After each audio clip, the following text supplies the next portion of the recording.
Welcome, and thank you for joining today's discussion, Go Away, Come Back. My name is Loralee Hurley. I'm with Staples Connect, and this webinar is hosted in partnership with the Human Innovation Garage. So today we have a fantastic group of panelists, and we're looking forward to a lively discussion. Please feel free to use the Q&A at the bottom of the screen and put in any of your questions or comments, and we'll try to get to all of them. It is my pleasure to introduce Stephan Thieringer. He is the CEO of the Human Innovation Garage. In February 2002, Stephan was recognized by the WHRC and WCC as a World Top 101 Coaching Leader. He was a 2019 Future of Leadership Salon Thought Leader, and under his leadership, the Human Innovation Garage was recognized in 2018 as a top 30 innovative visionary small business in the United States. Thank you, Stephan, for partnering with us for this webinar, and I'm going to turn it over to you. Thank you so very much, Loralee. It's great to be here. Welcome, and thanks everybody for being here with us today. I think one of the things we're realizing is that the world has changed, and it continues to change. When I was thinking of a title for this particular session this afternoon, I was sitting in this office here and I was looking at my business books, and I kind of went from left to right, start with Why and Infinite Games by Simon Sinek, to therapy books of Ralph Earl and Pia Mellody, and Pia Mellody best known for one of the books she co-wrote, which is Codependence No More. As I looked at the book title of Ralph Earl, Come Here, Go Away, immediately I knew the title, as it was also related to me and what's going on in the marketplace and what I believe is being done to the labor pool for one or another reason. There's obviously tremendous opportunity in the market right now, but also a lot of uncertainty, fear, distrust, coupled with the inherent need to survive, not just on the company and operator side, but also for employees, cause and effect. Families are being affected in their most basic ability to survive, and the uncertainty people carry with them can be frightening. Employment decisions and workplace choices are often being made, unfortunately, for the wrong reasons. Companies pivot with new products and new offerings. Skill set requirements, they're being redefined, and as a result, we see people being let go, they're being brought back, sometimes being upskilled and reskilled. We're all learning to adjust, and we're called upon to be agile humans. More than ever before, the role of human resource leadership is front and center. And it's no longer just limited to the person who carries the title Chief Human Resource Officer, Generalist, or Business Partner. It is requirement for everyone to show trust, transparency, productivity, which are all words that are meaningful in leadership, but they're literally, as we go live, being redefined by the actions we're taking and the actions we're missing to take. The role modeling of HR leadership is needed more than ever before, and the adjustments we see transpire are truly needed and a response to the changes we see in consumer behavior, the shift in market dynamics, and the redefinition of the workplace. And what we are required to remind ourselves at the very core of every business decision, people are being affected. So that requires us to be considerate, empathetic leaders and decision makers, as the effects and affects of our decisions are felt deeper and more relevant than many, many decisions we've ever made and remember making in our professional career in the past. For that reason, we discuss today some of the following topics. As one topic, we want to talk about the engagement of remote workforce and how do we redefine engagement today? How do we define re-engagement and rehiring of employees, and what does that process look like? And what does hiring during and after COVID look like, and why is it and how is it different? And then let's talk about what we've already learned over the last 6 months. Yes, it's been 6 months. Let me talk briefly to the format of the session today. After my brief introduction, I'll start the panel off with some questions, and then I want to allow for free flow as much as we have the knowledge, the experience, and expertise around the virtual table here, which is tremendous. We'll maybe grab some questions if you want to drop them into the chat window during the session here in between from you and the audience. And then at the end, let's leave some time open for questions to hopefully answer as many as possible as well. So drop your Q&A right down here. It's now my privilege, my honor, and fun to introduce you to our panelists, some of them dear, dear friends, and all of them trusted and respected colleagues of mine. We have with us today Barbara Kenney, Michael Neece, Susan Conti, and Donnie Bedney. Allow me to introduce them to you very briefly. You have their information on the invite. Connect with us, connect with them on LinkedIn, on social media, because our mission is to serve and support you in your entrepreneurial leadership journey. Barbara, let me start with you. Barbara Kenney is the managing partner and founder of Waypoint Strategics. Barbara has held various senior lead HR positions and roles alongside presidents and CEOs. Some of her highlights of her career, and most recently, she was the Chief Human Resource Officer of the Hartford Insurance and Mohegan Sun Gaming Corporation. Her passion is alignment of people, strategy, culture, and operational excellence. I've gotten to know her, and she's known for her peripheral vision to see organizational issues at the very root of human capital and the causes that hinder optimized business results. Welcome, Barbara. Thank you. Next, I want to talk about Michael Neece, who's the CEO of Interview Mastery. Michael has founded 7 companies. He's a TEDx speaker and a startup advisor. He has, with his company, presence in 120 countries and 20 industries all across. Fun fact about Michael, he is an instrument certified seaplane pilot, and here comes Hollywood, almost became a TV star on a reality show. Michael is a process-driven operator, helping organizations to remove bias and optimize, hire, and rehire through data-driven decisions. Welcome, Michael. Thank you. Susan is a leadership and performance coach. Susan Conti, welcome. A consultant and a strategic HR advisor with 30 years of an experienced human resource executive across 9 different industries, which prepared her to found and today execute under the umbrella of Designing Leaders, where she provides results-based people and talent solutions in leadership, coaching, and talent transformation. Susan, like me, we're colleagues. We're both ICF certified coaches. She's worked with Gallup, Marshall Goldsmith, and focuses on operational optimization through people. And one big focus for her is executive presence. Fun fact about Susan is she has 5 adult children and 7 grandchildren. Welcome. Thank you. Donnie Bedney is on the mission to help 100,000 companies around the world to make an impact at a very deep level. Donnie is somebody who is on a philanthropic way, very engaged with the Children's Hospital here in Boston. He's on the Philanthropic Advisory Board, and he is aiming with companies around the world to develop and engage their employees to resist mediocrity and aim at institutional excellence. He's also a founding board member of the Gifted Education Foundation, an organization with a mission to produce marketplace leaders from low-income communities across America.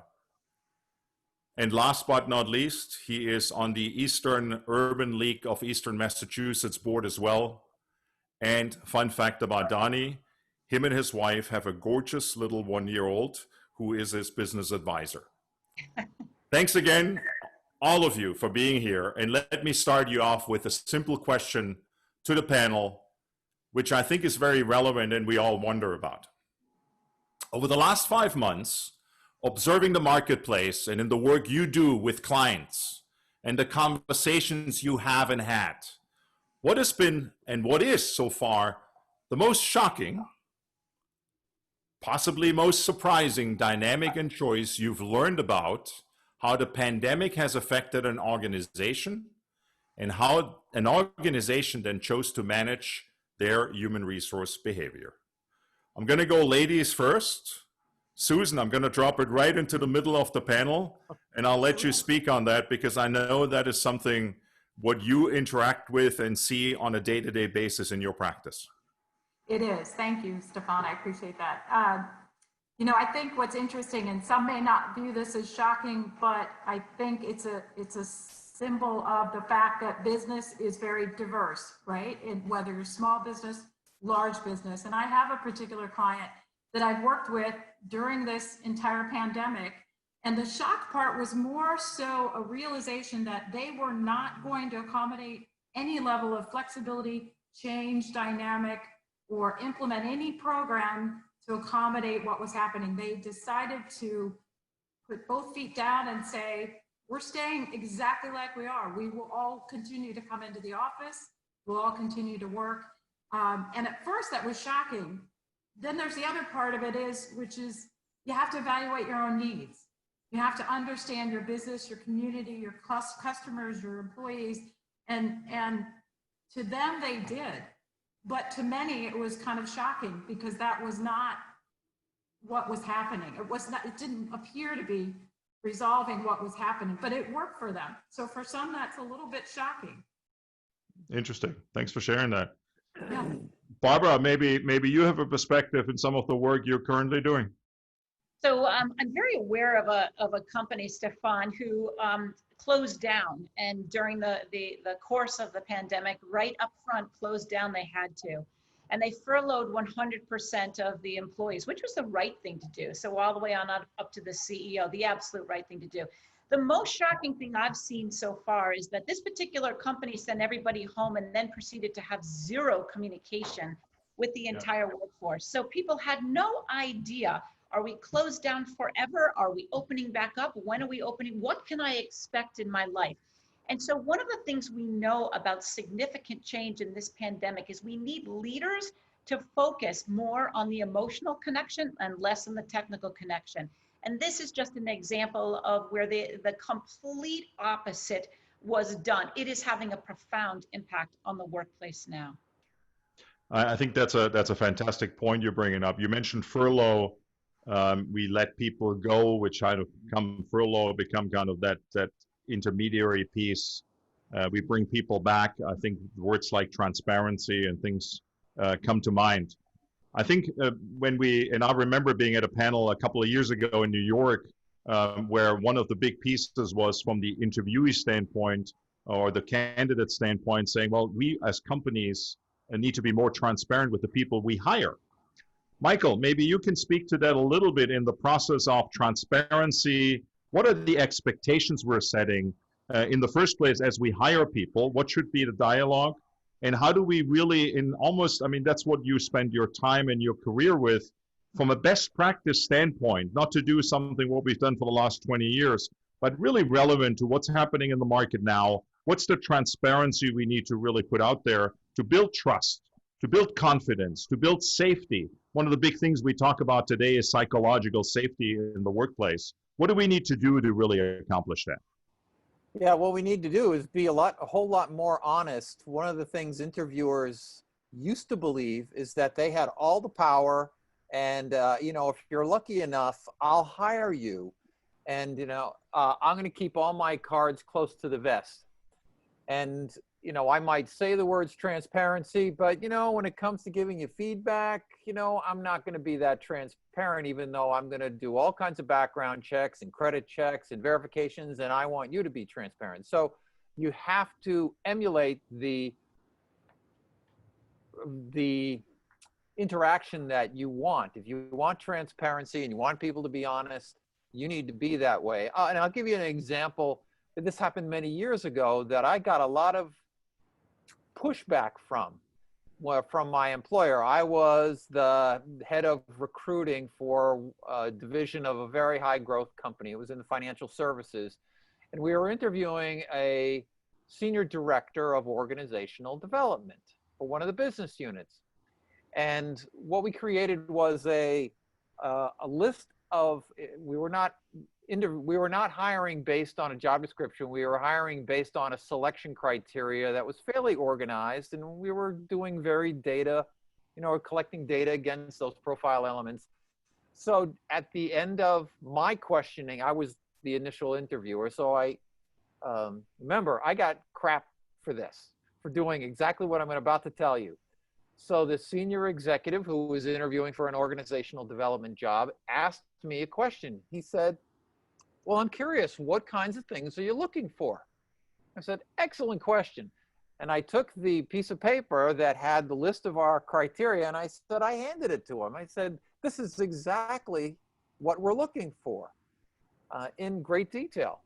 So and I got a lot of pushback from my internal colleagues, but the other thing that I did was I asked the candidate, can you just point out where you think you're particularly strong and not so strong? And yeah. I was reminded of the honesty and the integrity of the human spirit, because they went through and said, yeah, I'm really strong in this, this, and this. We haven't talked about this. I'm pretty strong in that, but these are a couple of areas where I'm not as strong as I would like to be. I love that piece. Donnie, I want to kind of play this over to you, because you're a guy who also in all your, obviously as a managing director of an organization and the experience and expertise you have there, but I want to talk about enablement, empowerment, and about your philanthropic work a little bit, where people are looking for opportunity. And now they're confronted with the current market, and they're looking for, finding the right fit for them, rather than, training monkeys, as I like to say, where we make you something which people are not. Because I always feel like when I used to interview, it's like I'm supposed to jump, right? And if I don't jump high enough, well, they don't like me, they don't want me. And this inherently then also, which is part of this go away, come back, is also, I'm not this enough, I'm not that enough. Just open up Facebook and social media, you can get yourself there very, very quickly these days. But interview process, hiring process, the rejection, etc. Talk to us about that a little bit from your perspective and what you see in all the various organizations and foundations you're working with. Yeah, man, that is, there's so many different directions we can go in with that, but I'll try to stick on two sides. So one is, I think from a candidate perspective, one of the things that we're hopefully going to see for anyone who's looking for opportunities within organizations is really the flexibility and focus to create versus catch, right? And so a lot of organizations, I think at this time, and largely based on this black swan event that we're living through, which I believe has been, I'll say the pandemic has been a catalyst to something or a period of time that we're going to look back on within this next decade and say that innovation has occurred more during this time, and the speed of change has occurred more. So I think on the candidate side, we're going to see folks being a lot more creative, beginning to highlight kind of their strengths and look for ways to kind of create hybrid roles.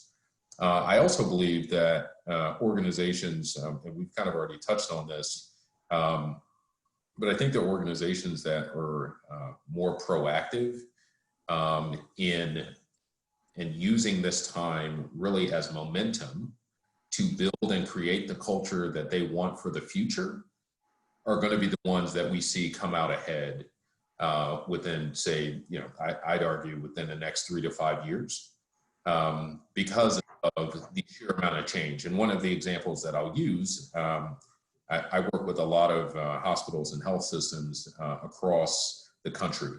And, looking at my fellow panelists, and I'm sure some of you all have worked with those types of organizations as well. But from a innovative perspective, when you talk about HR, a lot of those organizations, the most innovative ones would have, say, one flex day a week, right? Where you work from home 1 day a week. I now have client partners who have stood up literally thousands and hundreds of people working from home within 1 week's time. Yeah. Right. So the speed of change, I think at this point is really going to lead to more of a creating versus catching piece. I think we're going to see a lot more hybrid roles. And I think that, there's going to be an opportunity where we're looking for people with multi-skilled. You actually mentioned it in your introduction, where we're also going to be focusing a lot more on leadership and upskilling our leaders to the point where we can make sure that our leaders are having what I refer to as engaging conversations and not merely conversations about engagement. Yeah, I think that's a great point you're making there. I think what's interesting, Barbara, I want to go back to you. With the experience and expertise, and let's remember your insight knowledge of organizations, and obviously, Susan and Barbara, you both there. The inside knowledge you have of organizations, if you kind of take status quo right now, what's happening, and picture yourself being back in an organization and talking to the executive leadership level, but also talking to the peer level and in your own little realm of human resources. And I'm not belittling by saying own little realm, but sometimes we get very narrow-minded about it and we only care about the area we're in. The cross-functional engagement doesn't happen, where really, when we think about where innovation gets triggered, is when we start looking outside of our own four walls for inspiration, and suddenly we go, "Ooh, this is interesting. We need to move in that direction." What's the advice if you'd be back in an organization today? What's the advice? What's the kind of the catalytic recommendation you would make based on what I think Donnie said in regards to saying, well, let's be futurists for a moment.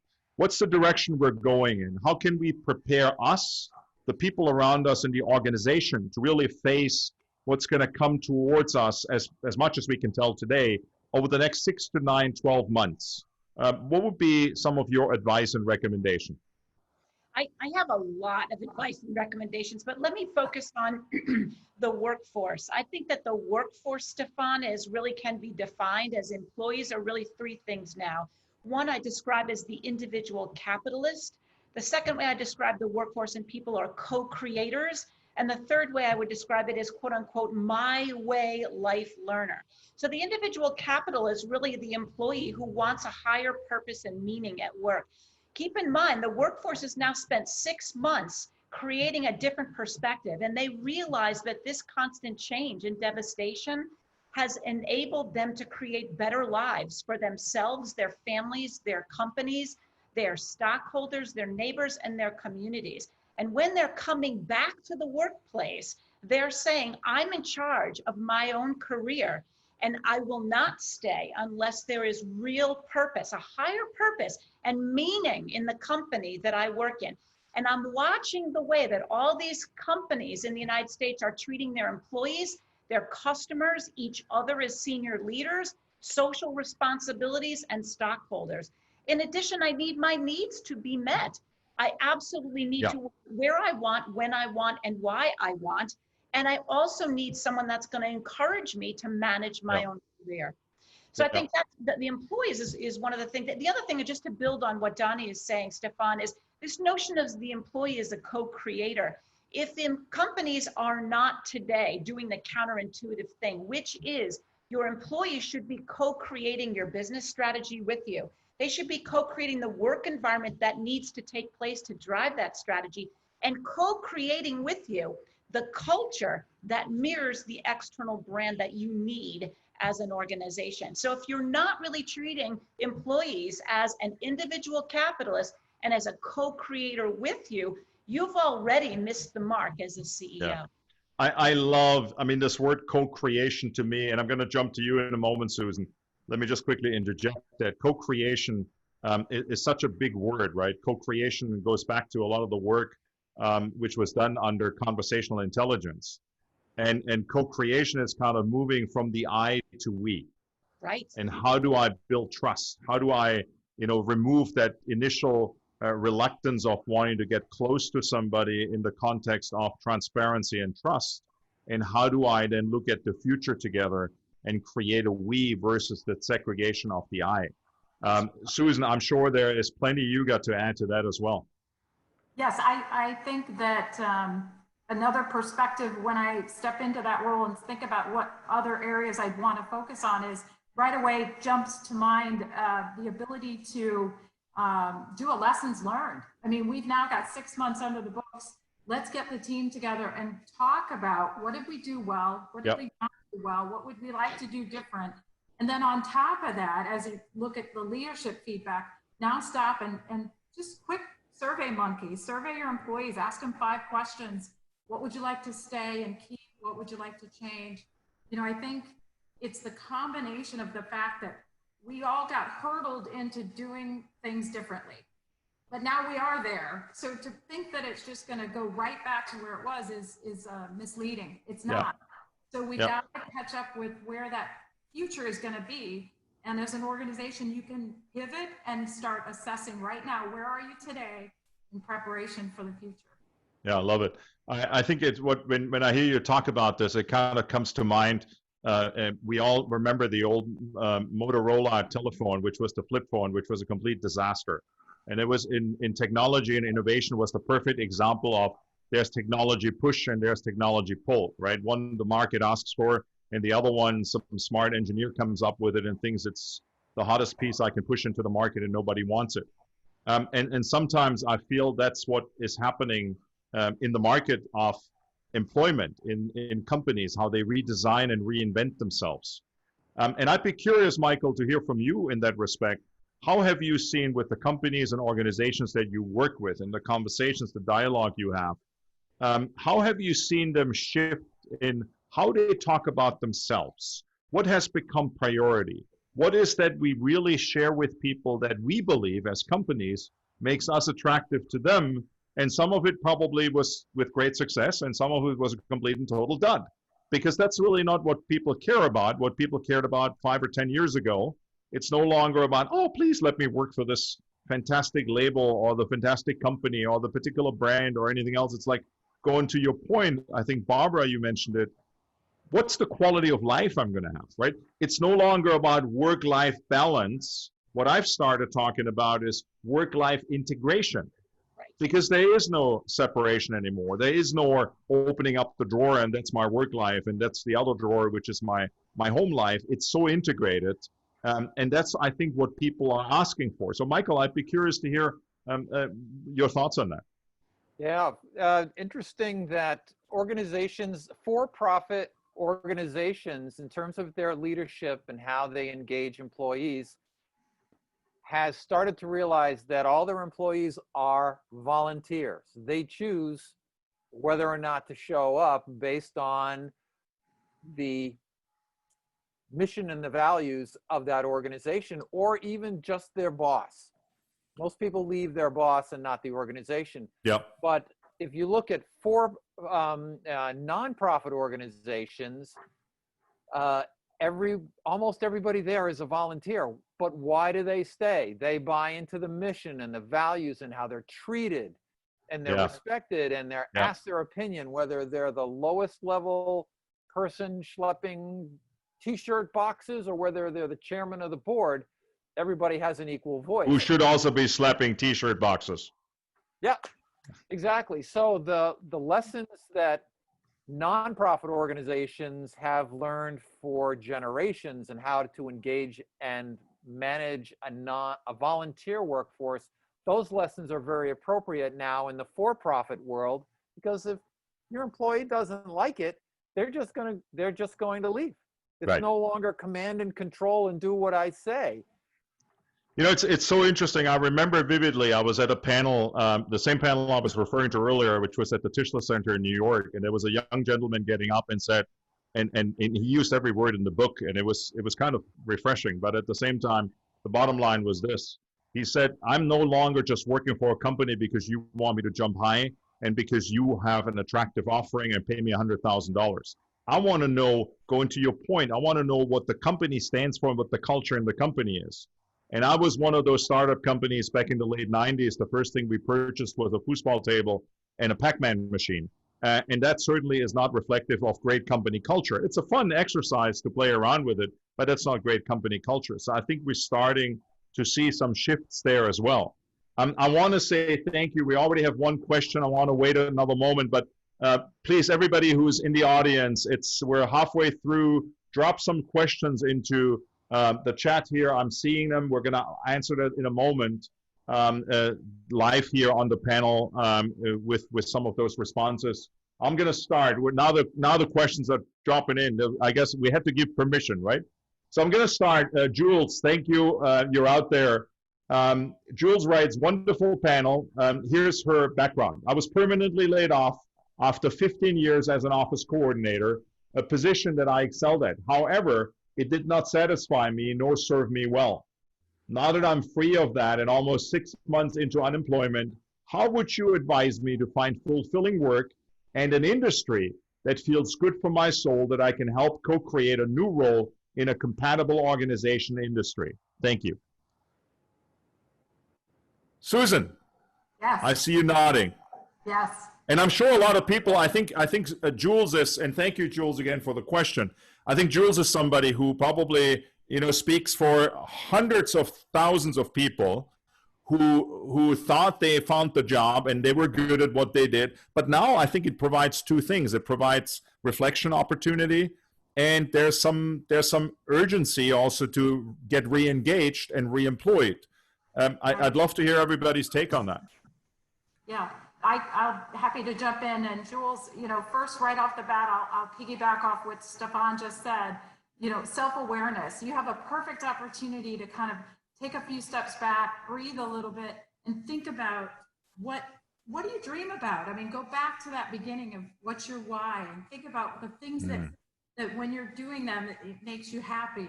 And then do a true self-assessment. You can find them on the internet, or you can check out a coach, or, whether it's Gallup Strengths, whatever it might be. And there are various tools and assessments out there. We use predictive index, et cetera. And you want to find out also to balance what your strengths and your dreams are, to align them to something you're really great at, and where you can really contribute and be confident and enjoy it on top of it. And don't underestimate the not-for-profits and the organizations that, talk about passion and where you can really be of service. Those are great organizations as well. But self-awareness is one of the best ways to address and find out where your strengths are that you can lean on, and apply those out into the marketplace. Yeah, big one.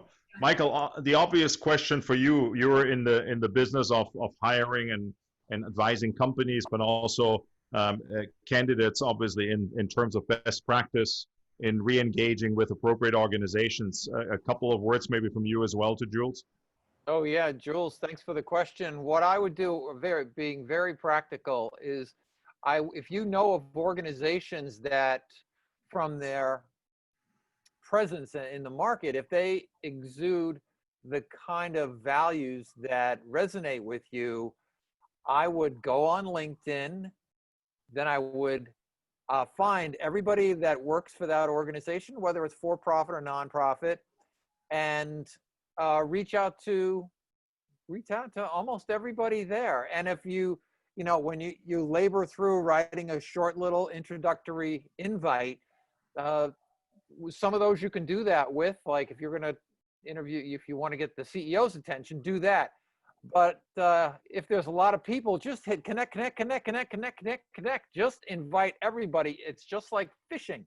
Somebody is going to respond and accept your invitation. And now you have permission to have a conversation, to say, listen, the reason I reached out, I needed your help because your organization reflects the values that resonate with me. Yeah. So, you can take the approach writing specific, thoughtful invites, and you can also just go fishing, and both of them work equally well. Yeah. No, I think that's great advice. One of the things I talk with my clients a lot about, and is power base, right? Kind of how do we get to that first person who then can connect us where we want to be connected to. And that really becomes a quality. It's like the old days on LinkedIn, when you couldn't get to somebody else on LinkedIn without an introduction of somebody else. So I think that's fantastic. Donnie, I know you're a people person over and over. Give Jules some good advice here. I know you've been burning on this one. Oh man, absolutely. This is definitely something that helps me get up in the morning. So, Jules, this is the perfect time, my friend, to move in whatever direction, to build on what Susan just shared and Michael as well. Whatever your heart desires, right? Because the one thing that I'll tie into those thoughtful introductions with Michael, just ask if people are willing to speak for 15 minutes. One, I love 15 minutes because it almost shames people into meeting with you.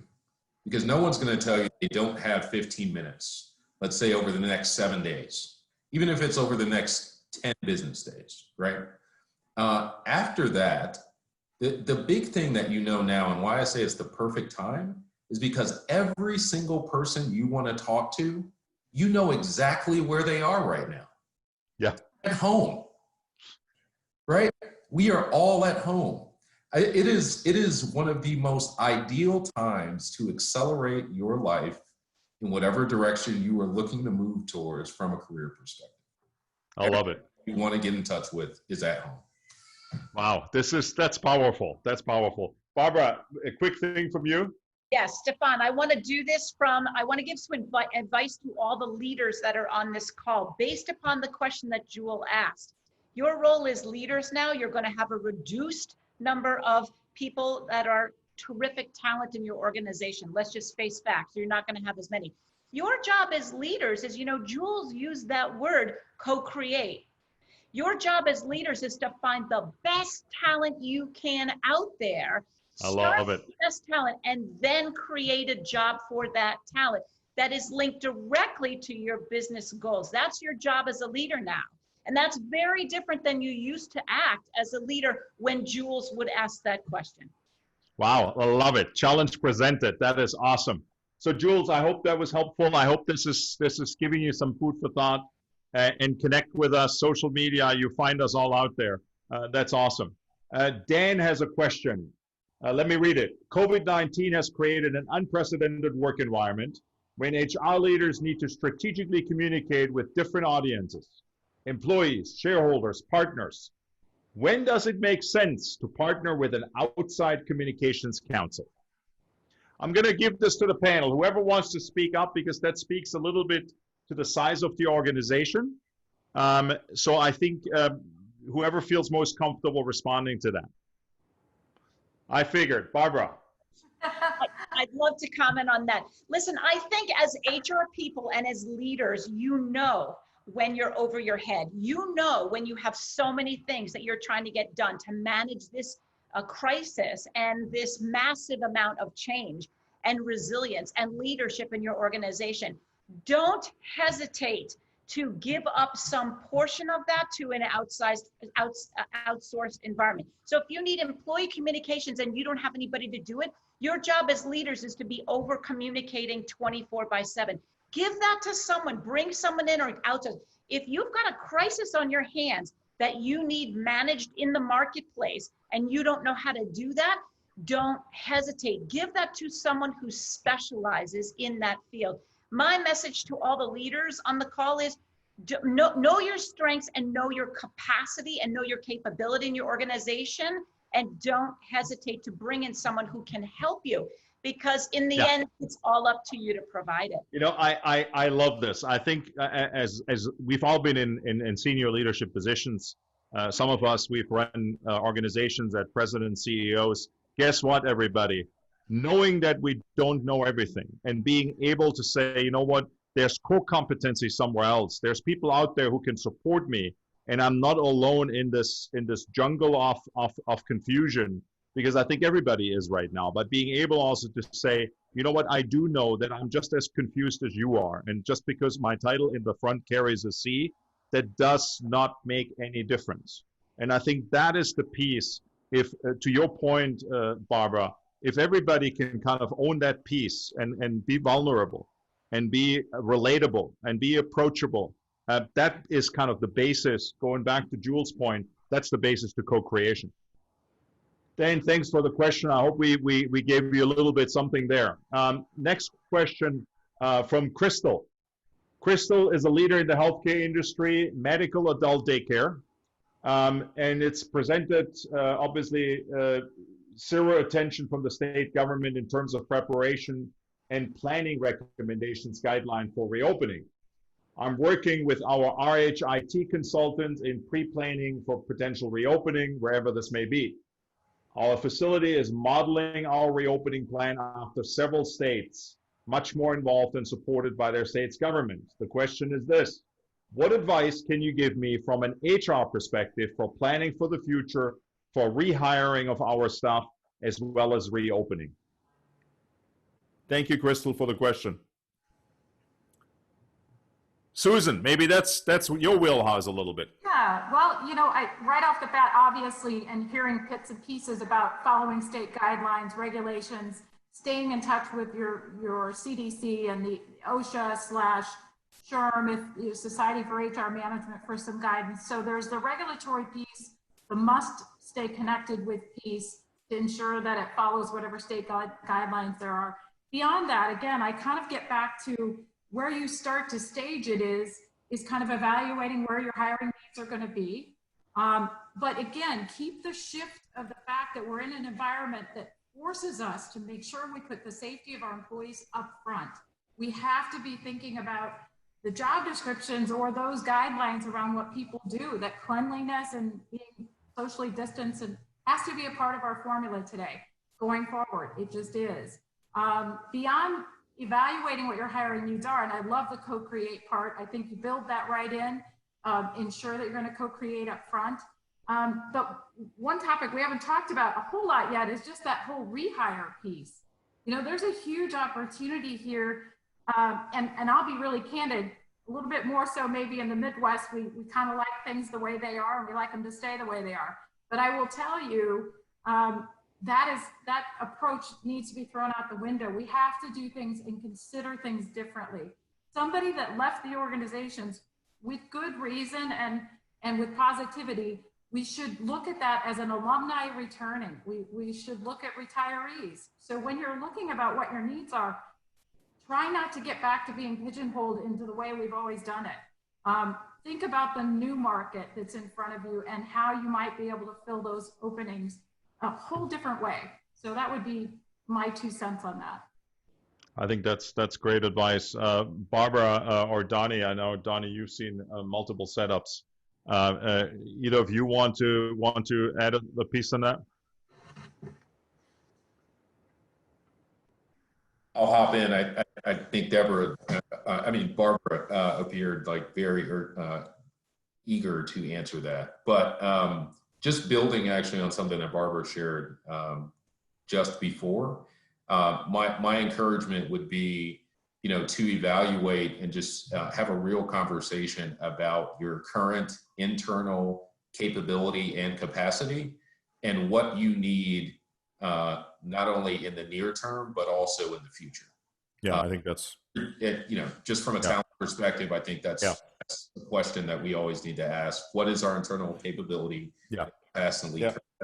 That's it. Yeah, I think the other part, what I always like to talk when I particularly speak with senior leadership is, let's look at business thinking in terms of process engineering of an organization, because the impact, the stewardship commitment we made as operators is not changing. That stays the same, except if we pivot, we offer some different products and services, which oftentimes I've seen also some refinement here. But I think the important piece is to understand what is the skills and the level of skill I need in order to execute along that process of impact. And that then ultimately becomes, for some people the gift, for some people the reskilling exercise, to say, hey, listen, this is what we need going forward, and here's the resources we have, and this is what the mentoring, coaching, training, learning opportunity is. Because I think there's no greater way of building loyalty in an organization than showing people a future and making them part of your future, rather than in a very, negligent way, dismissing them. And I think that's where I think we're seeing the split in the marketplace quite a bit. Michael, is that a little bit your sensation also on the hiring, recruiting, interview standpoint? Yes, companies used to think when they went out to hire people, they used to think, I need somebody to fit into this box here. And with the menu of their skill set that just fits in there. Don't be too good, but don't be, not good enough. So basically the little mailboxes in your head are gone. You need to think organizationally, what are the competencies and activities that help me deliver the services or products of my organization, and then hire the best or rehire the best athlete that you can, the best talent that you can. And if they are a little quirky, but their values are aligned with your organization, terrific. Now, if we go back to the dawn of the Industrial Revolution, where there really were no proper skill sets, what companies did is they hired talent and they grew their own. So companies are just starting to realize that if a superstar in every other way just doesn't have the certain capabilities, well, let me train them. And then all of a sudden I've built loyalty and retention and better service. That's right. I always like to make this comparison of a soccer team, or forgive me, the European here, a football team, a baseball team. It applies in any sport. If you bring somebody in through youth and you grow them along and you groom them along, you may have a superstar world-class player on your hands, but they need to learn so many different things. It's the way they conduct themselves, it's the technique, it's conditioning, it's weightlifting, et cetera, et cetera. And I think if we also realize we're not building a family weekend team in organizations, right? So I think that speaks to the selection process, Barbara, you said earlier, let's find the best talent, but also let's reskill them if necessary and if possible. But also on the side of the employee, don't play half out, play all the way out. Because I think I also, and I want to say this in respect to the organizations and sometimes the difficulty HR leaders and HR executives find themselves in, there's this disconnect between, are you playing all the way out, or are we kind of taking advantage of the current situation a little bit? Because I've seen that happen as well, and we have to talk about that, maybe not right now, but at some point that needs to become part of the conversation as well. With everybody's permission, let me go on to the next question. First off, thank you, Crystal, for the question. Let me go on to Brooke. Brooke, quick background. My company went fully remote in 1 day 6 months ago. Fully remote in 1 day 6 months ago. Now that we have all settled into our new routines at home, I worry we won't be able to keep our employees from drifting apart as we only connect via video calls. Do you have any recommendations on how to keep morale up amidst the pandemic, more fear of losing a job, children returning to school, etc.? What a great question, Brooke, because one of the things we haven't really talked about yet is employee engagement, retention, attrition, all these things which are affected by that. So what are some of the recommendations? What are the things work, and some ideas, some suggestions, some inspiration for Brooke there? Thank you, Brooke, for the question. Well, Stephan, one of the things that I think we've not spent enough time on just yet is this notion of leadership post-pandemic. And I think the best way to engage employees is to help leaders become better leaders and make that transition from technical managers to people leaders. And those people leaders should be communicating every day and joining with people, not standing in front of them or behind them, but walking alongside them. And that means a whole host of communication and activity so that your employees really understand how they fit into the new environment. They feel comfortable that you know how to get the company to the next level, and they feel valued, they feel included, and they feel a part of the team. And that's going to become really important for leaders to do. Unfortunately, most leaders are promoted because they have the technical capability, and not enough leaders have that ability to really connect and bring reason and purpose to the role of leadership. Yeah, that's a great point. Donnie, I know you're in as a managing director, you work in all directions, and I know this subject in particular is one of your hot buttons at the moment. And I know you and I offline have talked about this, and I'd love to have you share some of that with the group here. Sure. Once again, everyone on the line, leader, individual, etc. This is the perfect time to build engagement with your workforce, right? You cannot communicate too much. You cannot be too transparent. We're talking about Maslow's hierarchy of needs for employees and for engagement. Be clear, communicate often. I think another thing, as you continue to think about your employees, and I stated it earlier, right? This is a time to be having engaging conversations, asking folks about their families, asking about their well-being, encouraging them to step away from their computer. A lot of people have not worked remotely before. And so, there's numerous studies out right now where health and well-being and stress, folks are not, are having a big challenge disconnecting from work at this point. I'm sitting in front of a laptop inside my office. You can see a little teddy bear on the couch behind me.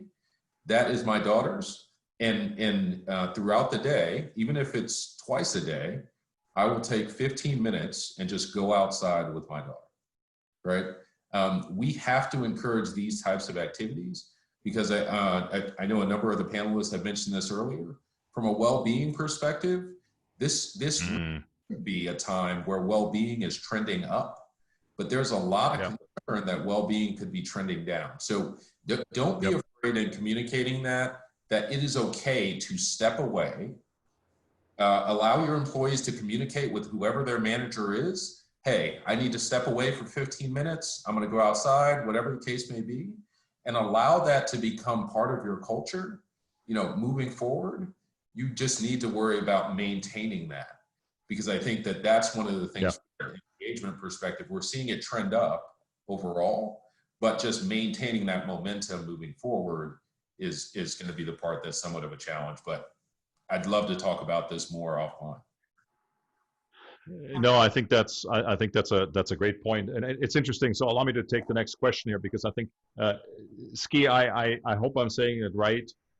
Given the urgent need for companies to change by creating better alignment with employees, yet the historic company first bottom line attitude of our business world, how effectively do you see corporate leadership actually embracing change, not just talking about it? Wow, there's a challenge for every C-level out there who's on the audience right now. Walk the talk. That's what it is. And I think, I was one of those guys who talk about integrity, who had an alignment in my personal life that was not aligned, and I had an alignment in my professional life that was aligned, but the two of them do have to align, right? And that's just one part of integrity. So I think what a great question. And I know from your leadership position, Michael, you and I have talked about integrity a lot. We know a lot about our personal stories as well. I'm going to let you answer this one first. Yeah, advice for corporate leaders is get comfortable revealing something that you struggle with personally. If you want people to disclose what's going on with them, you're gonna have to be a better listener, but you're also gonna have to demonstrate what kind of behavior you're looking for. Meaning, if you want people to feel safe telling you what their real stressors are and what kind of support they need from you, the leader, then do the same thing. Do that first. Reveal the struggles that you have with managing your family, however old they are. Donnie, by the way, I have a teddy bear up on my shelf here. And you need to lead by example and then be quiet and listen. And the more people are heard, the more that the morale goes up just because I'm heard. If you're still if you're still leading the old way, you're going to crash and burn as a leader. So, leadership. The thing I always love to talk about. The thing I always love to talk about, and I think nobody has done a better visual. I think you'll find. Not I think I know you'll find it on YouTube. Brené Brown did this piece about compassion and empathy, right? And when somebody is compassionate, I always like to say, well, they're kind of audience, they're spectators. But when they're empathetic, they're actually coming onto your level, wherever that is, and they relate to it because they've been there, they've felt it, they can empathize with your feelings, and it makes them relatable to you, which is exactly, Michael, what you're talking about. Susan, I see you going, yes, yes, yes, yes, yes. I want to hear what you're thinking. Well, you know, this is a little personal too. And again, we talk about how our families get involved. My children are adult children, and I have 7 grandkids who are starting back to school right now. And I tell you, I got a call from my daughter who's a teacher, and she's rock solid all the time, right? But boy, that day, about 3 weeks ago, when they finally announced that it was going to be full remote, she lost it. I mean, emotionally, she was thinking, how as a teacher am I going to go to school and teach in a classroom with no one there? And who's going to help me address the fact that I have a 9-year-old and a 6-year-old, and I have to be a mom too, and I don't have any choices, and there's no more daycare. And you know, daycares, they're all full right now because everybody panicked at one time. So if as an employer and a leader of your company, if you don't know that about your employees right now, you need to go back and stop what you're doing and go find out what's happening, because it's people right now. I love that, right? It's like equality and equality. I remember managing somebody when I was working in New York, in Manhattan.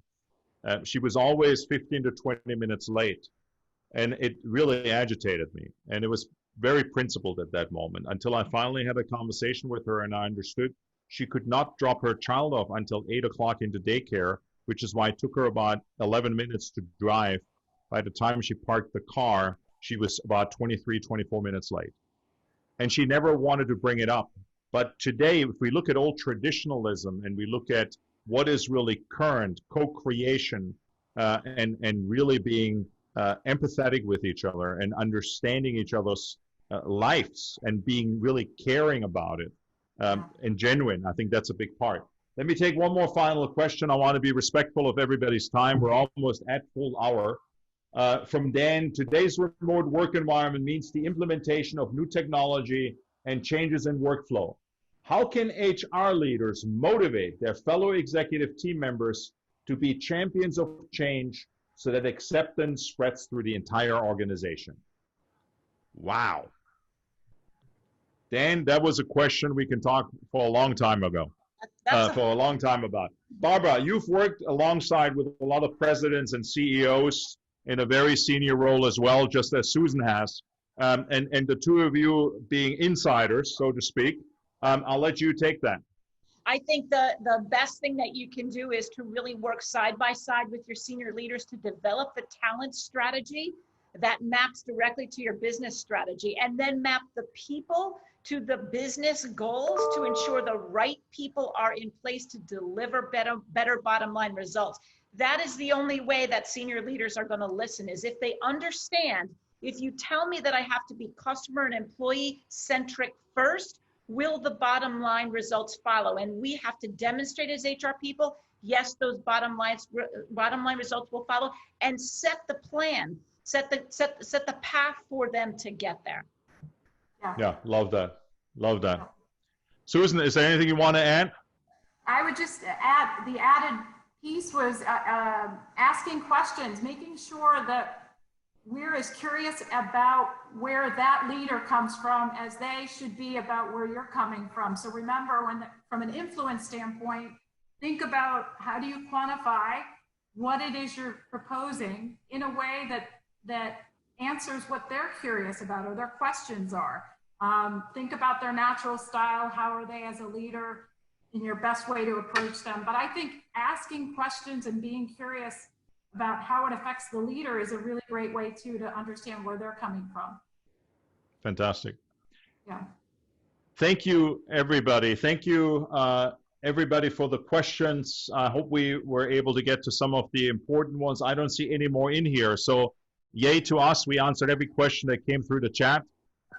Please, please, please, my very personal invitation to connect to every single one of the people you have on the panel here. If that's Susan, Barbara, Donnie, Michael, myself, I think we all, and I can say this in name of all of us, we really enjoy to be of service and support and be of service to people and to organizations. That's why we do what we do, and we're all very, very passionate about, which is why we put this group together to be here today. And thank you again, Staples, for the collaboration here together with the Human Innovation Garage as well. I want to leave you with a couple of thoughts. We talked about that this time, COVID, the crisis, is a catalyst.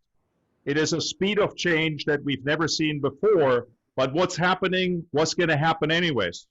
So get on board, embrace it, co-create, and be respectful with the people around you, to yourself, and exercise some self-care.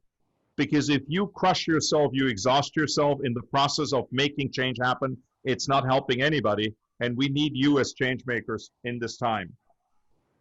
Look at integrity. Be honest with yourself, and also be relatable and be accessible to the people around you, and have empathetic conversations and learn to listen if you haven't done that yet.